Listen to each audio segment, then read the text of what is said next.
Welcome to Behavioral Health Today, a podcast brought to you by the Triad Network. This podcast is designed to share trending topics occurring within the world and our communities and bring them a behavioral and mental health perspective. Welcome to Behavioral Health Today. I'm your host, Sharlee Dixon. My guest today is Dr. Nicole Dolan. Nicole is a writer, former clinician, and intuitive coach whose work blends depth psychology, spirituality, and lived experience as a mother. Her forthcoming book, The Art of Chaos, explores how her world fell apart and how she discovered meaning and resilience in the mess of trauma, motherhood, and raising a neurodivergent child. Drawing from her background as a clinical director and her transition into holistic family coaching, Nicole helps parents and families uncover patterns, heal generational wounds, and find strength through conscious parenting. Passionate about creating space for authentic stories, she guides others on the path toward healing, wholeness, and deeper connection. In this episode, we'll dive into Nicole's journey through motherhood, trauma, and raising a neurodivergent child, exploring how her book, The Art of Chaos, weaves psychology, spirituality, and ancestral healing into a powerful reminder that meaning and resilience can be found even in life's messiest moments. We're so excited to have Nicole with us today. Welcome to the show. Thank you so much. I'm excited to be here. Absolutely. So we'll just jump right in. Talk to me about what inspired you to write The Art of Chaos. Yeah, so The Art of Chaos started in a way where it was a book that very much talked about the meaning of life, trauma as catalysts for growth and transformation, and really a way to look through a lens of meaning. So many people get so stuck in aspects of their life when, of course, really difficult things happen, which is part of this journey. And I wrote it from this place of really wanting to help people see through those experiences and also help move them through those experiences by sharing my story. Now, that said, I've been writing this book for 10 years. And so along that path, I became a mother and everything changed. Yeah. So it went from not just being a book about meaning, but I actually found over time, and what it turned into with the help of my team too, inspiring me, was it actually wound up being a book also about nervous system imprints and how our earlier imprints shape our roles and lives in general, but specifically as mothers.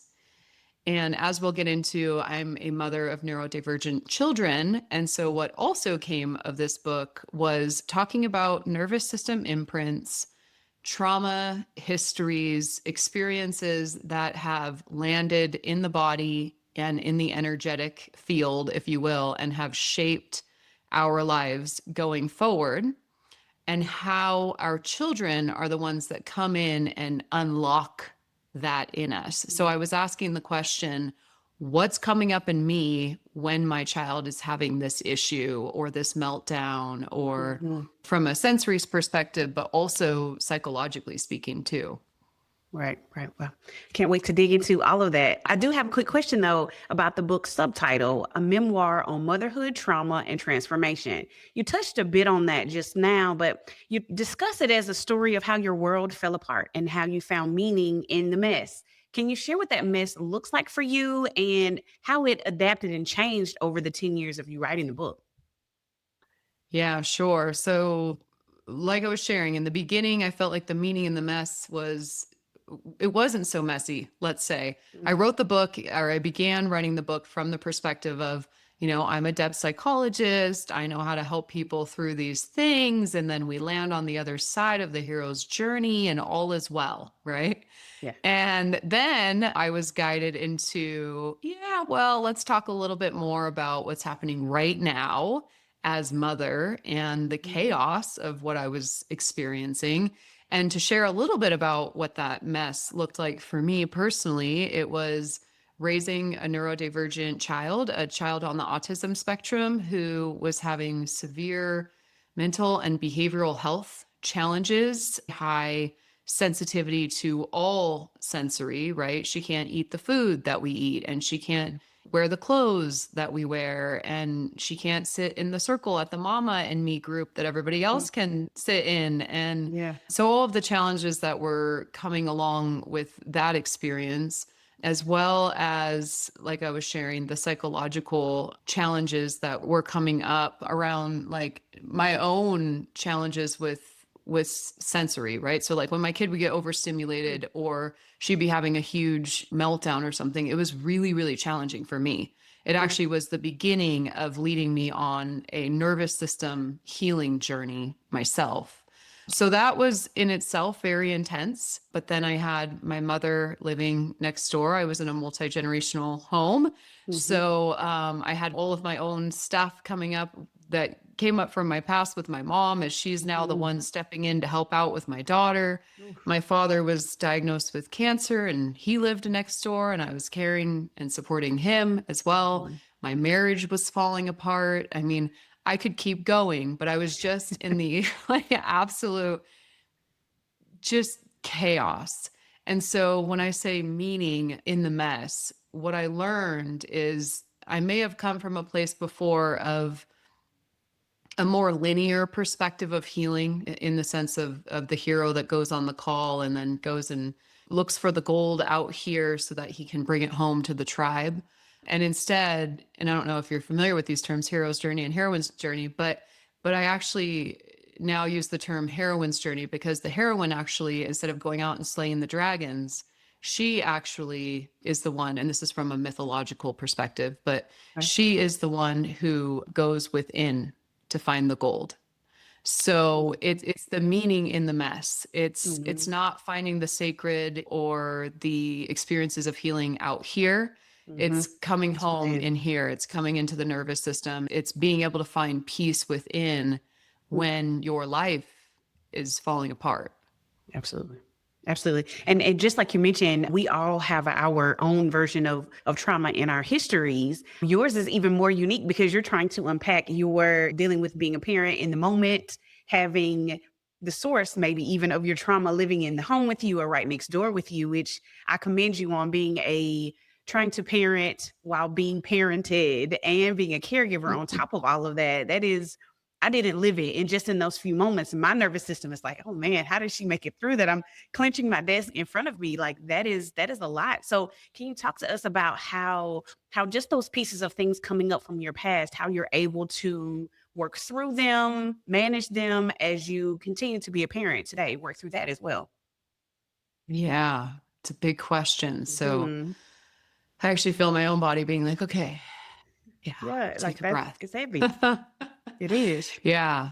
Yeah. So, I will say it was many years of being in the forest, right? And so when we are in the forest, we can't see the trees. We don't know what integration possibly looks like. We don't know that we're even going to make it out alive.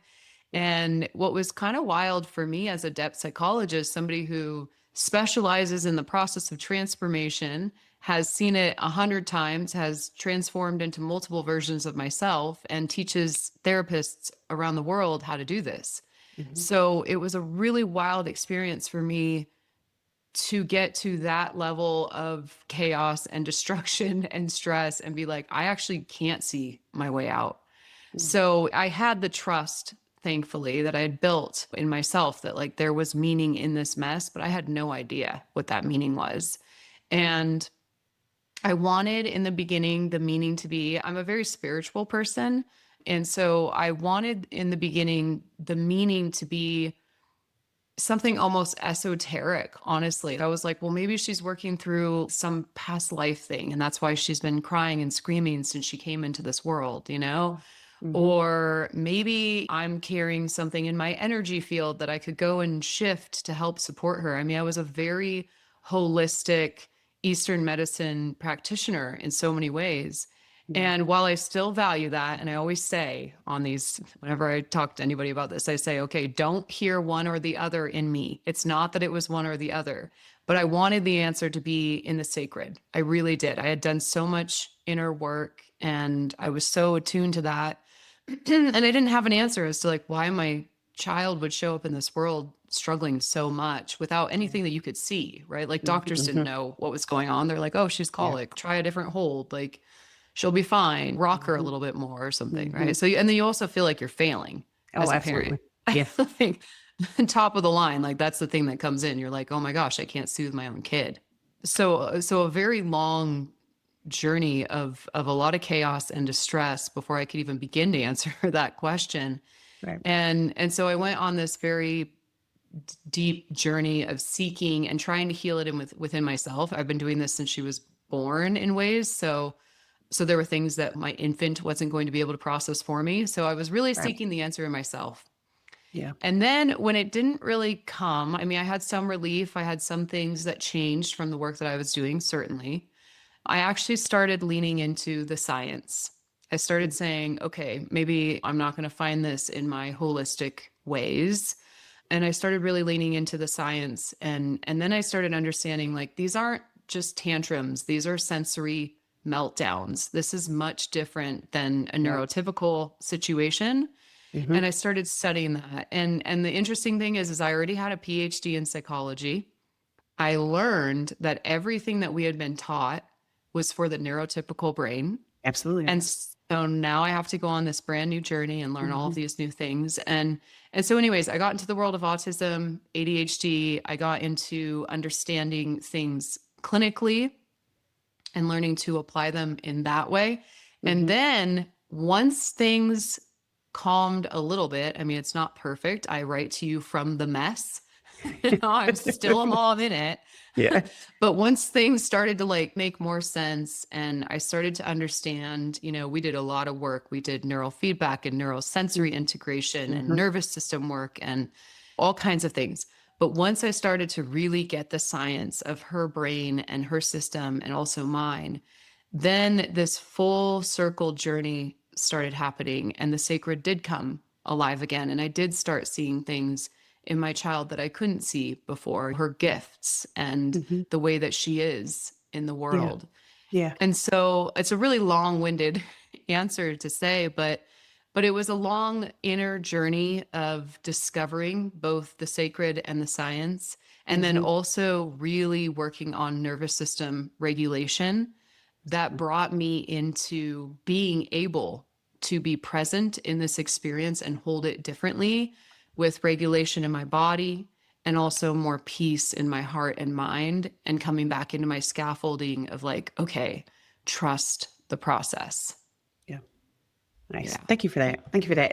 And you really alluded to it, and you and I talked about this before we came on the show, but parenting is absolutely hands down one of the hardest things that I've personally ever done. Yeah. And my children are both neurotypical, you know, don't have any form of diagnosis other than some learning difficulties. But other than that, they are the normal in air quotes.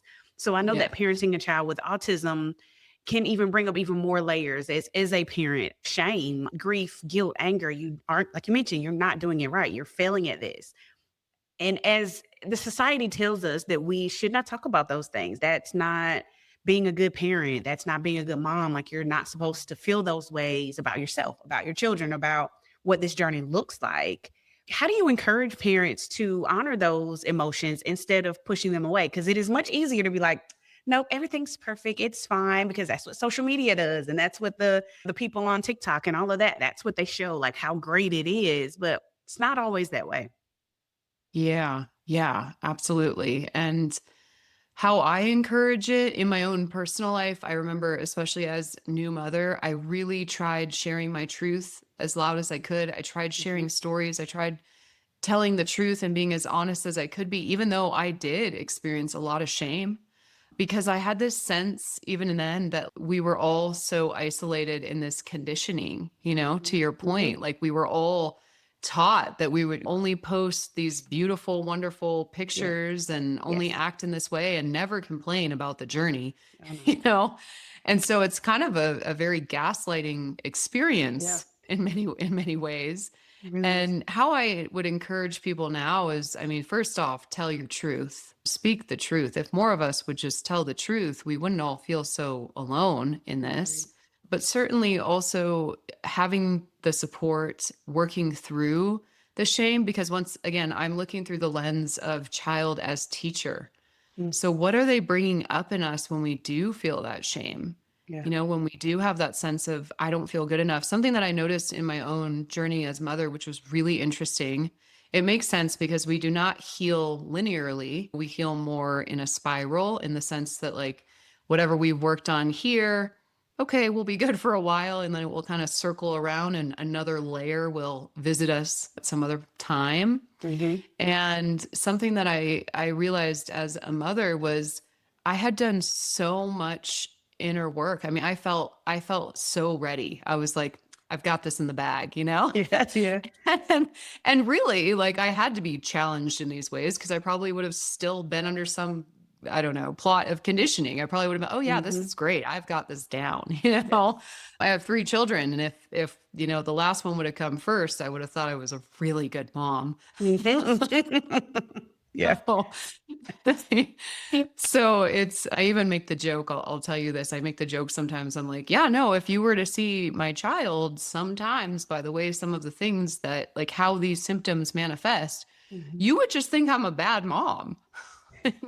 Like, it doesn't Yeah. look like she's ill or anything. She's very smart. She just is here to Mhm. break all the systems and not really pay attention to all the conditioning that you do.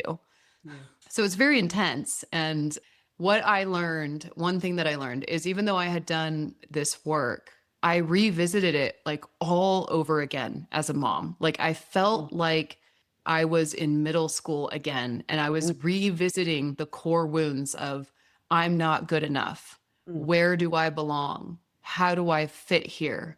Oh my gosh, everyone's looking at me at this restaurant as I'm trying to get like the car seat and the stroller and get the Yeah. wheels to go in between the chairs. And so it was such an interesting experience to be brought back to the beginning. And something I say in my book is like, we're asked to begin again. I was asked to begin again. Mm-hmm. Wow. So that comes up around your question. How do you speak about those of us who are carrying this conditioning and this shame and this suffering of Mhm. this is supposed to be perfect, because it's Yeah. not. It's not. It's not. And I completely agree with you. I think there's power in just being honest with the other mothers or with people who aren't mothers or fathers or whoever just yet. Like maybe you should understand it's not as easy as it may seem. And I actually talk to a lot of parents. My children play soccer and some other sports, and you sit there and you don't have anything else to do. You talk to other parents. And a lot of times it dawned on me having a conversation with another mom. I don't know what I forgot, something. I don't know. I didn't sign the permission form. And so my kid was late and he didn't have the money for something. I don't remember what it was, but I felt really bad about it. And I felt so much shame that my kid was like the only kid that had not turned in his form. And as I said it out loud, but to myself, like, man, girl, you are messing this up. How did you not turn this paper in? The mom beside me was like, girl, it's fine. I didn't turn mine in until just now too. So in that moment, I had the light bulb like, oh, really? She was like, it's fine, girl. I have 3 other kids that are older than him. It'll be okay. You're going to be fine. Like, this might suck, but you're going to make it. And just in that moment, and my oldest at that time was 4. So just in that moment, it changed how I saw the rest of what my journey may look like. Like, it's okay to not be perfect at this because you're not perfect anyway. Like, none of us are going to be. And so I completely agree with you in just the honesty in it and accepting that your emotions are going to happen with it. And so trying to hold on to it and not share them, I think is kind of where we get stuck in that conditioning and that isolation as well. Completely agree with Yeah. you. And that acceptance, and then also that support, Absolutely. right? Because if we're all walking around like zombies, believing and hiding what's happening underneath, then the other problem of that is that like not only are we all individually suffering, but we can't support each other. Right. So I love that you had that experience. And Yeah. And I I just hugged the lady. I didn't even know her name. I was like, thank you, ma'am. yeah. Like, it's funny looking back now, but in that moment, like I was falling apart. Yeah. And just hearing from another mom say, girl, it's okay. You're going to be all right. Really, it changed who I became or am becoming as a parent. It's beautiful to be a part of, for sure. Absolutely. Those moments mean so much. They really do. They really do. And so you also mentioned that most of your early professional training was just based on neurotypical brains. And so then you had to re-educate yourself when your daughter was born around neurodivergence and just the differences in how brain functioning happens and what they may look like. How did that change your perspective as a clinician and then now as a coach with parents dealing with the same thing? Yeah. So it was really a full circle journey, much in the way that I described my initiation into parenting, because yeah, I had gone from this place of working with the individual client mostly. I mean, I worked with couples and families, but I did a lot of work with individuals, adults mostly. And the funny thing, one of the biggest things that changed in my nonprofit is we just attracted hundreds of children once I became a Yeah. parent. And before that, like none. We just didn't attract them. So that was Yeah. interesting. So that's something that changed in our practice as a whole. But in me, it was a journey of initiation, and it was a journey of what I call building capacity and also coming into wholeness, Mm. because I did live on one side of the split, right? Just like, and I won't get into any kind of like politics or the world today, but I will just say very briefly that like we all live in the split. Mm. And so I had my own inner journey with the split of like, how do I integrate? And I had to go from depth psychology, which is very, very focused on what does the soul want?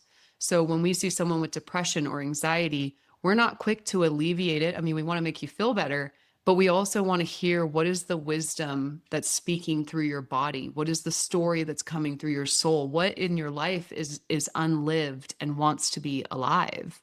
Mm. So we hold this deep, deep philosophy in a very sacred, beautiful way that every single person has an incredibly beautiful story, and that our intention as, space holders and therapists is to help them uncover that story so that they can reclaim themselves. And once I became a parent, first, as I've shared, there was just so much chaos and confusion that I did not have the integration to give you this answer, but I can give it to you now. It was like, wow, like I had to not only learn about neurodivergence and how that's different, but also going from the I to the we, like Mm. going from working with individuals to understanding systems and Mhm. complexity, and Mhm. how, this isn't really about just one transformation of some trauma that we've gone to heal so that we can find out some story. It became like, well, every single person in the family's story is impacting everybody else's, Mhm. and how does this all come together? So without being confusing, my work became very complex. It became very multi-layered. It became very expansive, and how it changed in my work personally is I wound up teaching more. I have a practice of about 30 therapists right now that I teach. So I wound up bringing neurodivergence into Sacred Path in a big way. Like it was like, I want all these clinicians to be trained in this. I want them to understand what this looks like and how to Mhm. be supportive. Mhm. And then for me, I shifted from, and this is where the integration comes, because for a while I was like, how do I be in this like soul level perspective? And then how do I study like autism and neurofeedback and biofeedback and like, how you can like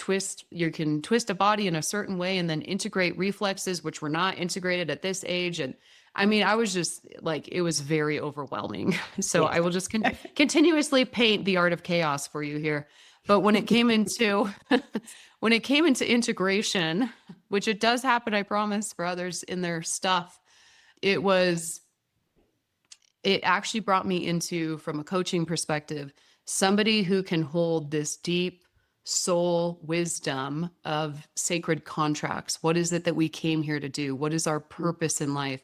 Let me tell you about your life path number. Let me tell you about your name and who you are, and Mm. the nervous system imprints that I see, that yes, that happened in your childhood, but it also shaped your resiliency and where you're going forward. So I have this background, this experience, this understanding, this ability to see, but then I can also apply it to the family now. I can see Mm. what is the child coming in to mirror and teach, and what is the child bringing in that is gift, and also offer multiple layers of support. Like, hey, I think occupational therapy would be really supportive for your kids. So even though your kid is like this incredible, magical, intuitive being, we also have to get their body to be able to expand to a place where they can actually integrate the level of intelligence and soul that these kids are bringing in.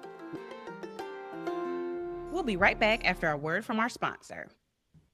Whether you're a longtime or first-time listener to Behavioral Health Today, you're probably familiar with Triad, the company that brings you this podcast. But you may not know that Triad also hosts a community for current and aspiring behavioral and mental health professionals, featuring trending content and education and career resources, all for free. If you are a behavioral or mental health professional, or you're studying to become one, join more than 80,000 people on Triad by claiming your free professional account today. Visit us at hellotriad.com/BHT. That's hellotriad.com/BHT and join the Triad community today.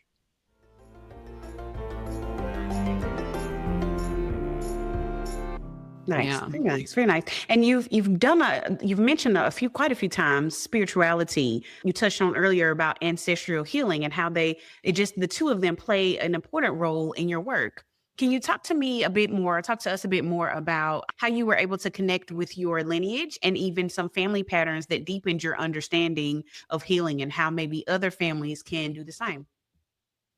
Yeah, so I really believe we're coming into a time where people are going to be focusing on this more. I think we're kind of just tapping into it now. And so for some people, it's a little bit like, oh, I'm not really sure, but pay attention to how many multi-generational family homes people are living in and the sandwich generation and, the stories that we're hearing about ancestral and multi-generational work. And so I always had an interest in it, read some books on it and was like, oh, that's like fascinating. Did a little bit of family constellations work at one point in my journey. But what really came alive for me in this process, which was unexpected in ways, is when I started really tracking my own nervous system imprints. What are the ways that not only am I getting activated as a parent, but also what are the love stories that I've chosen, right? What are the relationships that I've chosen in life? And like, why did I keep picking that one over and over again? So as I became more and more curious about nervous system imprints, really, I used to call it energetic imprints actually, but then I got really into the body and it was like, oh, this is like deeply entrenched in the body. It's coded almost, not to use like a science or like a computer term, but so when I started really recognizing my own imprints, then became curious about my mom's and then of course her mom's.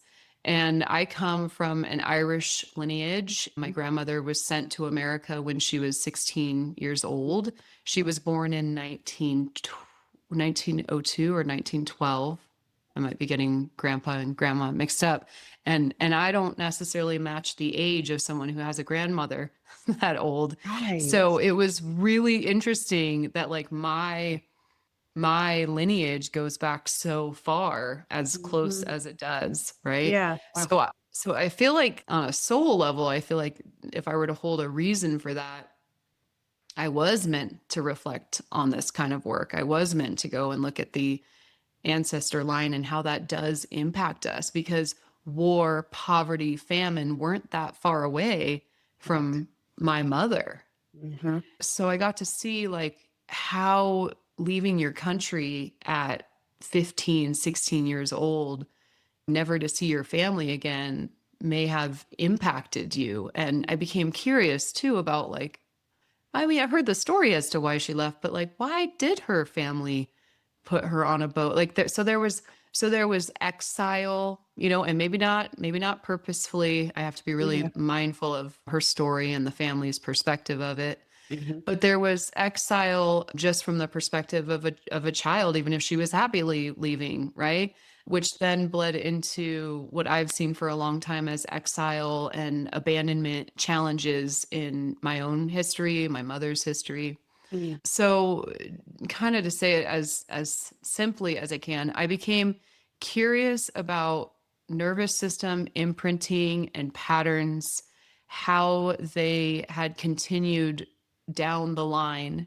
And then certainly in my own spiritual work through things like family constellations, energetic shifting. I like using EFT. I know a lot of people are familiar with EFT, emotional freedom technique. I like using that from an energetic perspective. So there were ways that I was able to actually do deeper healing work with older patterning that I don't think I'll get all the way into here. Right. But it was the calling really came from starting to really wake up to what are the patterns that are in my line that are being asked to heal right now. Okay. Wow. Thank you for that. And you mentioned something that I personally have not heard of. So I'm just curious, maybe our listeners have not either. But can you explain family constellations? And because again, I'm not very aware of it, and how it helps uncover hidden patterns across generations. Yeah. I'm going to make a joke and say, can I say no?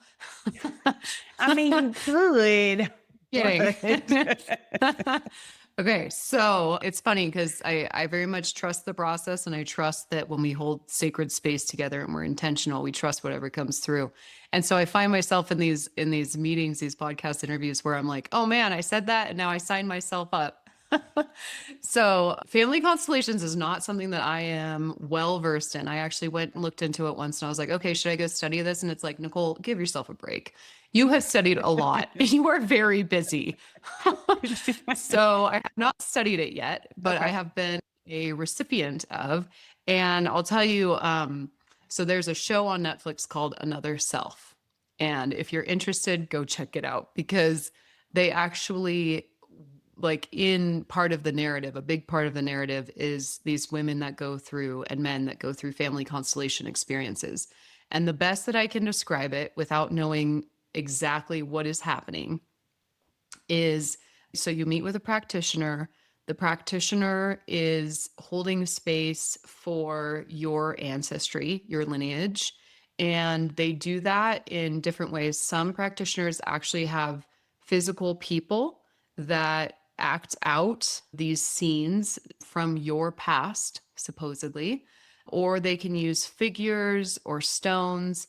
And since I don't know the sacred medicine, I want to be careful here, but maybe some of your listeners will and can weigh in maybe. But what I could use my own words to say, what I believe, and one day I'll know more, is that there's energetic, and we could also say nervous system imprints that come into the field, and the practitioner guides you through. I did this, I haven't done it with people, so I'll just express it with stones or figures.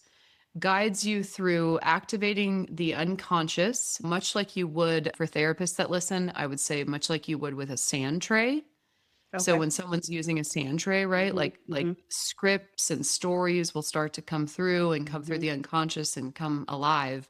So I would say it's much like that. Like imagine a sand tray, but with like real people, figure stones, and these people figure stones represent people from your history, from your lineage. And stories start to come through, often to the practitioner. It's often a deeply spiritual person that facilitates these. I mean, I think, I don't know, maybe we can all go learn it easily. I'm not Go sure. ahead. Yeah. But whoever does facilitate, and I know my facilitators have been deeply attuned people. And so they walk you through and they give you some information about maybe what they see as far as how you're aligning the figures or the people are lining up, etc. And there's often stories there from the past. Interesting.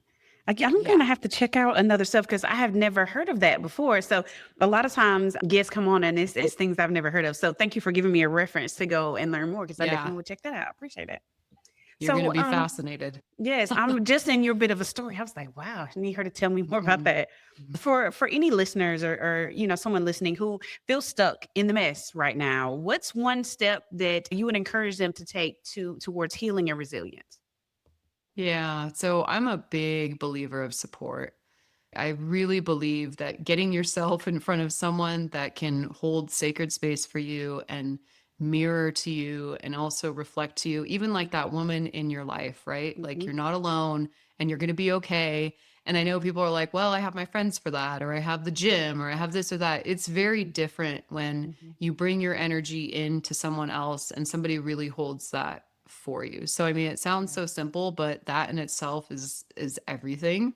But people who are, maybe they already have a therapist or they have good support systems, but they're going through a really chaotic time.